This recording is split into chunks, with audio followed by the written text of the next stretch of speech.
The golden egg. Sorry, I breathed in the thing. The golden egg in the fourth chakra, the heart chakra. Green. Imagine green, emerald green. These beautiful, beautiful, beautiful woods. Okay. The subtle essence of the golden egg is nestled deep within the heart center at the fourth chakra. And why I love walking in the woods, because all this green just makes me think of the heart chakra.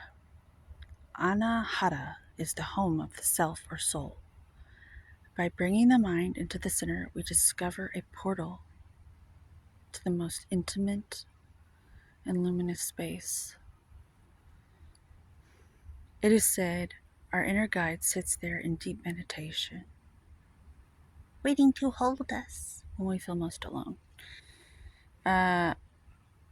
Anahata translates to the unstruck sound, whatever that means.